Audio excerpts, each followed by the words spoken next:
В рамках рабочего визита в Москву глава Якутии Айсен Николаев провел встречу с руководителем Росгидромета Игорем Шумаковым. Главной темой стали результаты использования самолетов-зондировщиков в 2022-2023 годах.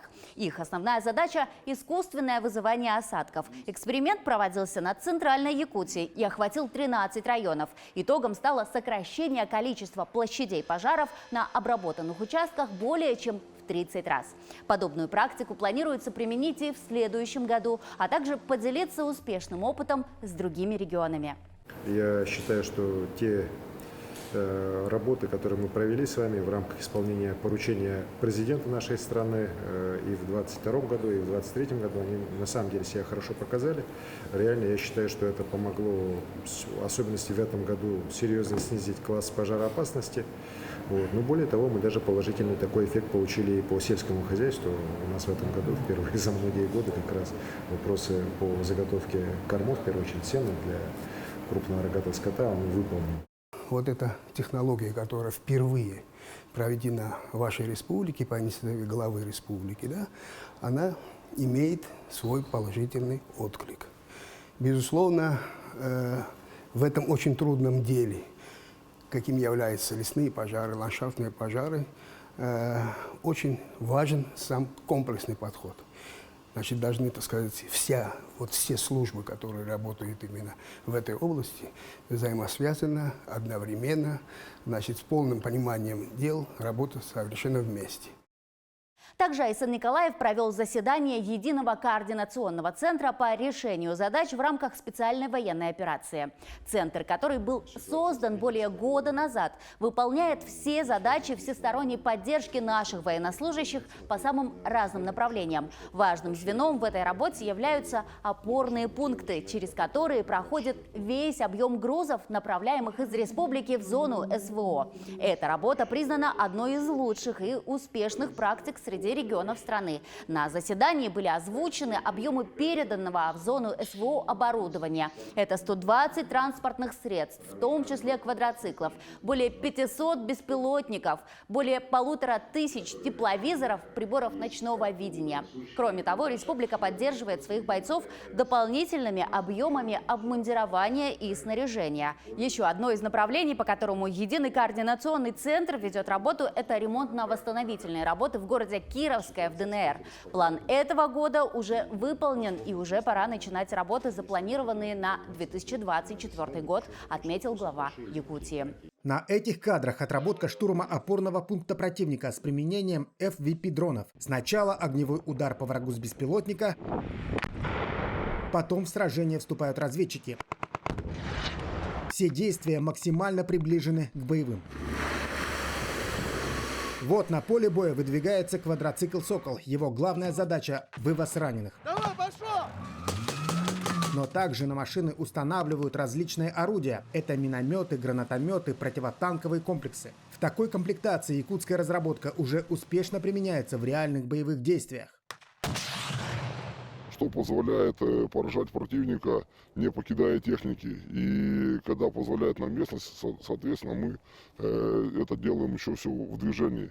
Для того, чтобы нам не останавливаться после нанесения огневого поражения противнику, мы сразу меняем огневую позицию. Техника себя зарекомендовала очень хорошо на переднем крае, потому что в условиях распутицы техника у нас, соответственно, проходит очень с хорошей проходимостью. Это отдельная бригада спецназначения ВДВ, самое боевое соединение в стране. Здесь особое внимание уделяется подготовке бойцов. Вот, например, класс операторов FVP-дронов. Разведчики учатся собирать беспилотники, управлять ими. Без этих машин сегодня уже сложно представить боевые действия. У нас готовятся пилоты как квадрокоптерного, так и самолетного типа. Наши пилоты сейчас очень успешно показывают себя на фронте. Да, очень успешно, там и подбитые леопарды есть. Обучение у нас достаточно длительное, и операторы, которые у нас выходят, они очень высокого уровня, да, которые, соответственно, позволяют закрывать огромное количество задач. Также в ходе встречи стороны договорились о сотрудничестве в области производства дронов. Теперь военные специалисты смогут познакомиться с якутскими разработками и провести их оценку. Максим Кардозу, Дмитрий Зорин, Виктор Олесов, Москва. В Москве на форуме «Транспортная неделя» дали старт работе новой взлетно-посадочной полосы аэропорта Черский. На торжественном открытии приняли участие вице-премьер России Марат Хуснуллин и глава Якутии Айсен Николаев. По видеосвязи в режиме реального времени к мероприятию подключились также и жители поселка Черский. Реконструкция аэропорта проводилась на протяжении 2 лет с 2021 года в рамках нацпроекта комплексного плана модернизации и расширения магистральной инфраструктуры. В рамках реконструкции в Черском построена новая взлетно-посадочная полоса длиной 1630 метров. Установлено новое метеорологическое и светосигнальное оборудование. Также проведены работы по реконструкции перрона и рулежной дорожки.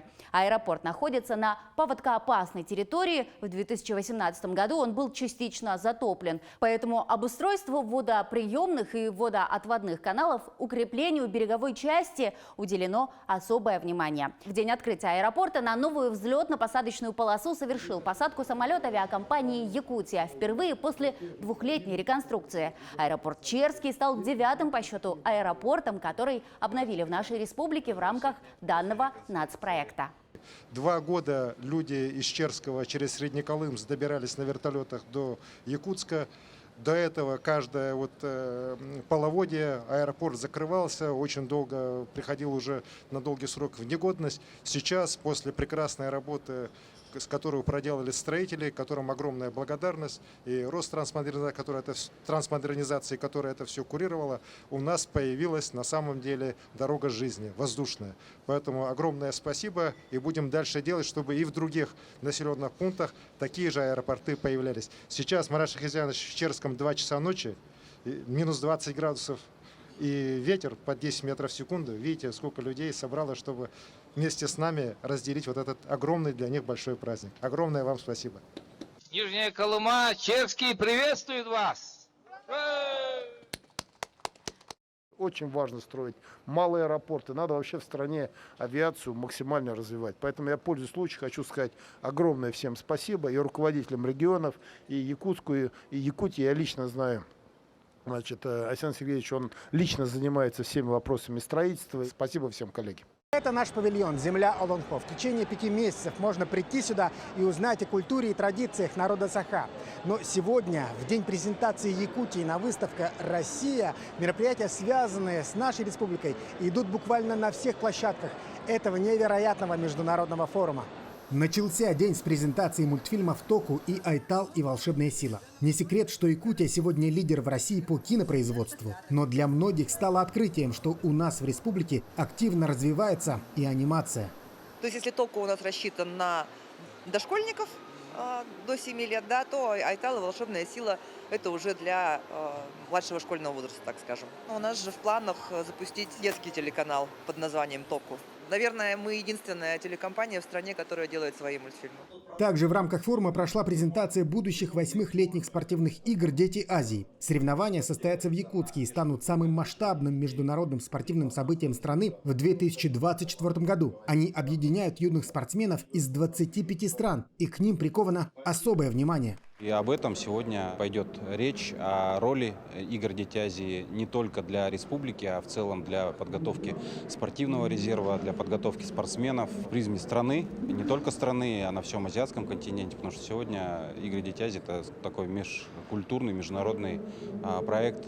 По итогам презентации глава Якутии Айсен Николаев и президент Олимпийского комитета России Станислав Поздняков подписали соглашение о взаимодействии в области развития олимпийского движения, а также были объявлены первые послы 8-х игр «Дети Азии». Ими стали прославленные спортсмены и олимпийские чемпионы Вячеслав Фетисов и Маргарита Мамун.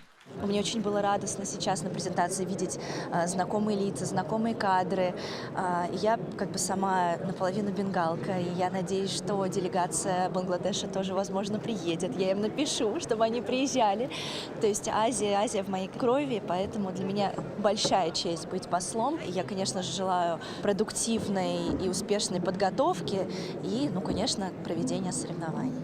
В этот день много говорили и о развитии Якутии. Прошли презентации инвестиционных проектов в IT-секторе, добывающей промышленности, сельском хозяйстве, туризме. Наша республика представила себя с самых разных сторон.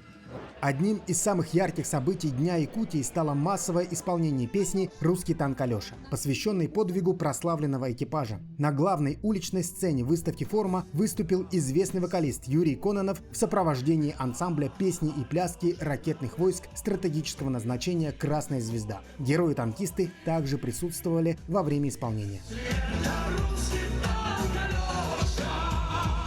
Поверх платья шуба, затем серебряный пояс, украшения, шапка джабака и завершающий аксессуар – теплые варежки. С таким продуманным до мелочей образом якутскую невесту выдавали замуж в XIX веке.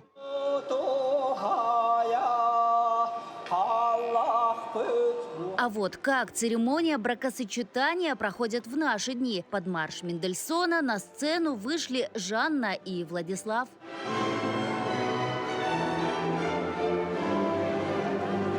Наряд современной невесты тоже в якутском стиле. Чего стоит платье? Богато украшено узорами. Жених также в национальном костюме, одет в кафтан с поясом. Свадебные традиции якутов уходят корнями вглубь веков. И все же главными вещами остаются горящие от счастья глаза и ответ на вопрос: согласны ли вы?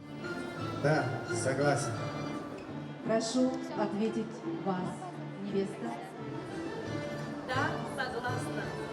Объявляю вас мужем и женой.